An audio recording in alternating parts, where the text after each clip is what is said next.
It appears on the edge of the horizon, without a word of warning. Like a mirage shimmering in the high desert. A not-so-subtle mix of power and performance. An enduring classic.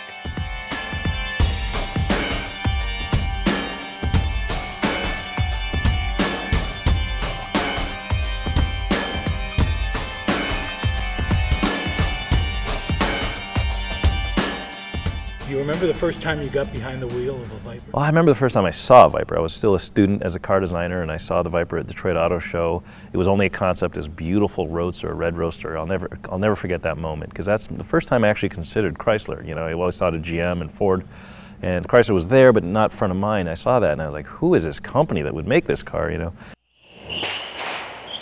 The concept of the Viper was born, innocently enough, from a casual conversation one day in 1988 between two automotive icons, Bob Lutz and legendary automotive designer and racing driver Carroll Shelby. We decided, sitting right there, that we wanted to build, the two of us, was a 60s type muscle car, or Cobra type sport car, two-place sport car with some 90s technology in it. A concept version of the Viper was constructed a few months later, and it was unveiled at the North American International Auto Show in Detroit in 1989. Public reaction was immediate. So much enthusiasm was generated that it was decided to develop the Viper as a standard production vehicle. The first Dodge Viper rolled off the assembly line in April 1992, but not before Chrysler President and CEO Lee Iacocca gave it a big build-up in January 1992 at the Detroit Auto Show. This doesn't excite you, check your pulse, because you're not well today. This is Viper. We had it on the circuit last year, and it was the hit of every auto show in the United States. I'm not just talking about America, by the way. It made the cover of 6 European books before we showed it at the Frankfurt show. And would you believe, we get a lot of mail on this, a lot of orders, a lot of money sent in. The president of the German Ferrari Club wrote to ask about ordering his. At this moment, Viper became part of a rare breed, a concept sports car that actually became a production car.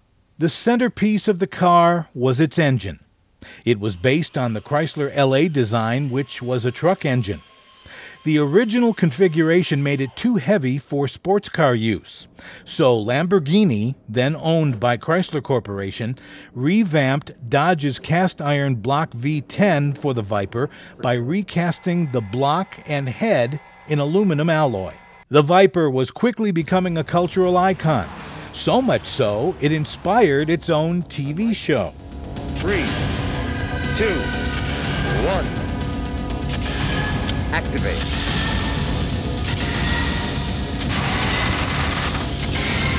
For 4 seasons, the Viper battled bad guys with an array of high-tech weapons, everything a racing enthusiast / crime fighter would need.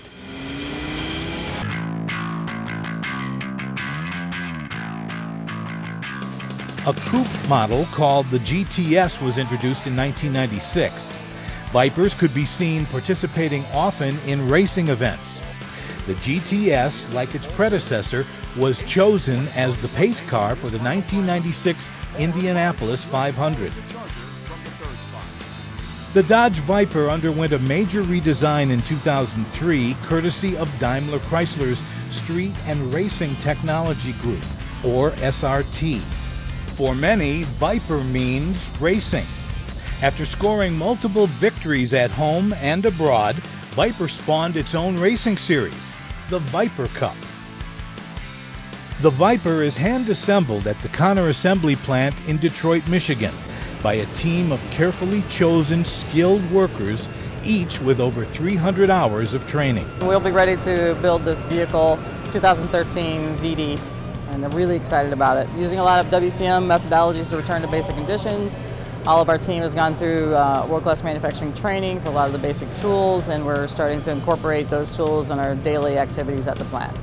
July 1st, 2010 brought about the end of production for the Generation 4 Dodge Viper. At this time, Chrysler considered selling off the Viper brand, but Chrysler Group LLC Chairman and Chief Executive Officer Sergio Marchionne announced and introduced a redesign of the Viper for 2012.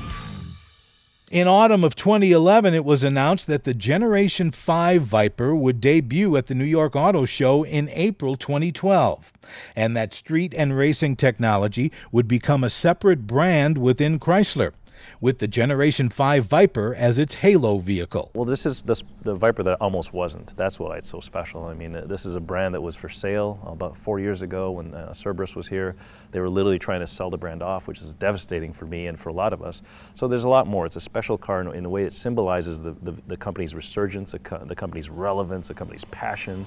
And there's a lot of people that didn't want to see it go away just for that. I mean, we're never going to make loads of money on this car. It's not really about that, but it is a symbol of what we're capable of, our passion and our love for the automobile. For 2 decades, Viper has been the standard bearer in the automotive high-performance world, street legal and track ready. And as it begins its 3rd decade, the commitment of craftsmanship and care, beginning in the factory and soaring at the finish line, cinches the connection between car and driver, a connection that gets more powerful every day.